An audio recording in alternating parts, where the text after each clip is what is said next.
A gente agora vai continuar falando de Enoque etíope ou primeiro Enoque.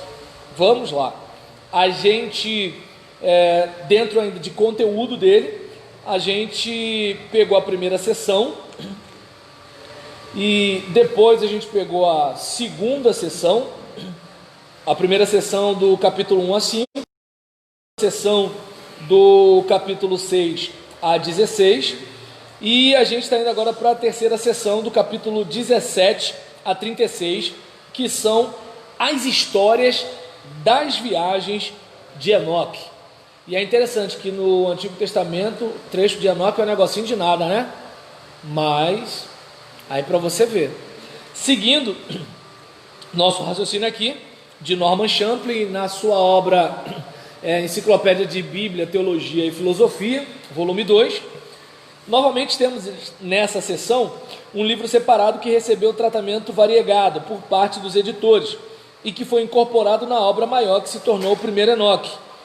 Parece que os documentos originais que o documento original era constituído pelos capítulos 21 a 36 e os capítulos 17 a 19 parecem ser um sumário posterior, que foi então posto no começo dessa terceira sessão. Enoque viajou para vários lugares do mundo, incluindo a região ao sul onde Deus assentar-se-á em juízo, o jardim do Éden, ao oriente e aos portões, de onde fluem as condições atmosféricas do inverno. Ele também visitou outros lugares não terrestres, onde corpos celestes e anjos caídos são mantidos em cadeias. Mais importante ainda, ele visita o submundo, o Hades, onde encontra 4 grupos distintos de pessoas: os justos, que desfrutaram da felicidade na terra e que agora são mais bem-aventurados ainda; os pecadores, que sofreram na terra; os justos, que sofreram na terra, mas agora são bem-aventurados; os grandes pecadores e criminosos, que escaparam do castigo na terra, mas que agora recebem o que merecem. Neste trecho, há uma forma peculiar de ressurreição. Aparentemente, os 2 primeiros grupos, ou seja, os justos que desfrutaram de felicidade na terra e agora são mais bem-aventurados ainda, e os pecadores que sofreram na terra. Voltando aqui, esses dois últimos... os 2 últimos grupos, entendi errado aqui, que os justos que sofreram na terra, mas agora são bem-aventurados, e os grandes pecadores e criminosos que escaparam do castigo na terra, mas que agora recebem o que merecem. A gente vê que os 2 primeiros grupos não precisarão ressuscitar, porquanto podem permanecer exatamente da maneira como são. Aqueles lá, tanto os que desfrutaram de felicidade e agora são mais bem-aventurados, e os pecadores que sofreram na terra. Os 2 últimos grupos precisam ressuscitar, ou seja, os que sofreram na terra, mas agora são bem-aventurados, e os grandes da terra, mas que agora recebem o que merecem, para que seu julgamento ou recompensa seja apropriado. Seja como for, temos ali a ideia da imortalidade da alma à parte da ressurreição. Naturalmente, antes mesmo desse livro ter sido escrito, o judaísmo posterior já havia incorporado essa ideia em seu sistema. Você percebe que um pensamento que não é muito comum no Antigo Testamento, que é comum no Novo Testamento, ele é meio que gerado aqui. Você percebe esse pensamento aqui. Continuando, deixa eu só tentar ajeitar aqui.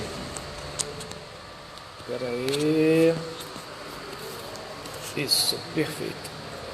Então,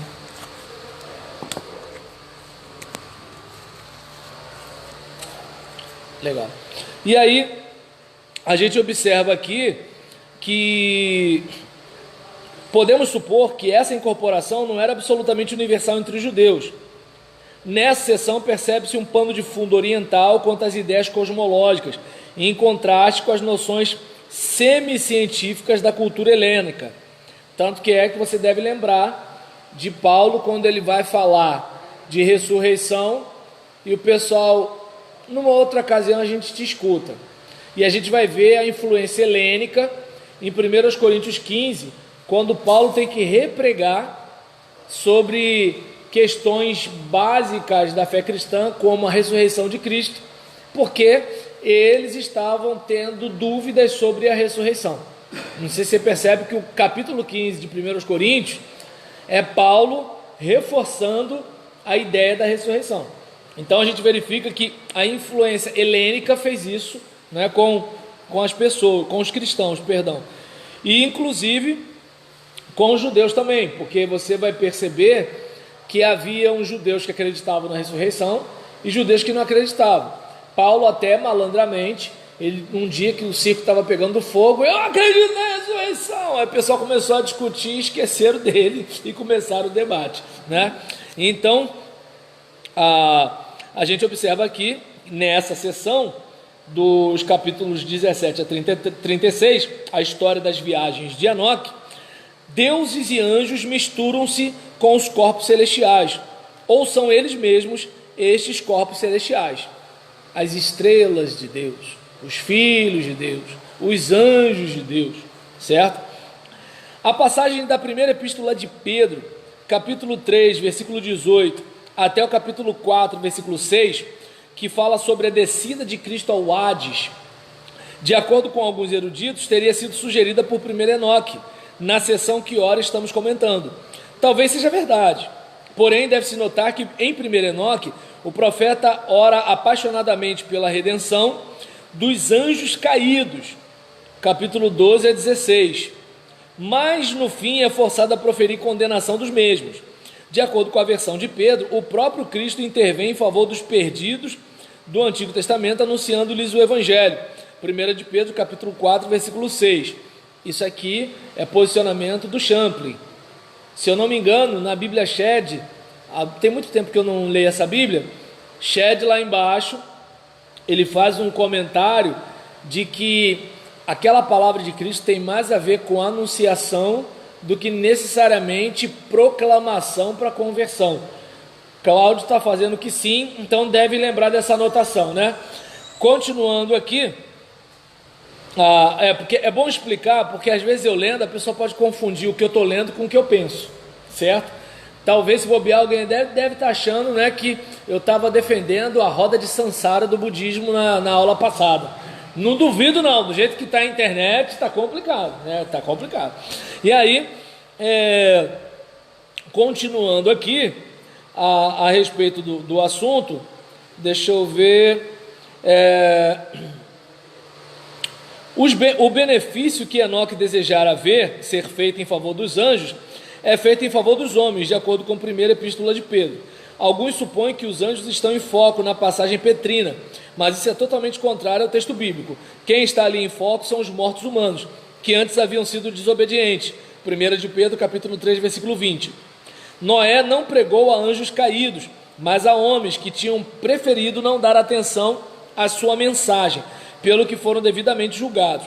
Não obstante, é provável que tenha havido certa dependência literária, embora apenas de forma sugestionada e não detalhada. Relatos sobre as descidas eram comuns nas obras pseudepígrafas e nos livros apócrifos do Novo Testamento, bem como nos escritos pagãos. Portanto, há uma forte tradição literária em favor dessa doutrina que penetrou no Novo Testamento em alguns lugares.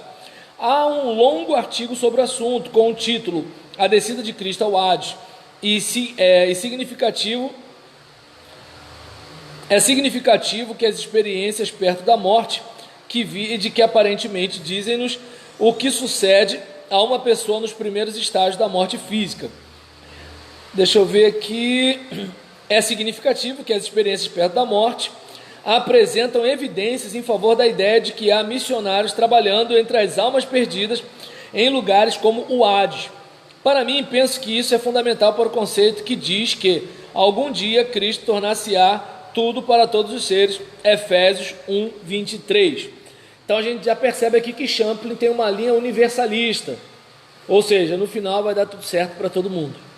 Isso não o diminui como teólogo, mas é uma linha diferente de boa parte de nós, enquanto estudantes de teologia, numa linha mais conservadora. Só para ficar claro e deixando muito claro que eu estou entre os conservadores, não entre os universalistas. Amém, Faraó, deixa o meu povo ir. Vamos lá. A mensagem central de que Cristo estava interessado pelos perdidos, tendo feito agora acerca do estado dos mesmos, é uma mensagem verdadeira. É encorajador que Pedro tenha visto maior esperança envolvida na descida de Cristo ao Hades, do que Enoque foi capaz de perceber. O chamado Evangelho de Nicodemos retrata Cristo a esvaziar o Hades totalmente, assim obtendo uma vitória final sobre o mal e as suas forças. Então a gente vê aqui, né, o pensamento que a gente encontra em outras obras que defendem esse ponto de vista, que você não encontra no Novo Testamento com essa clareza toda, pelo menos é o que se observa. E aí a gente fecha esse bloco da história das viagens de Enoque.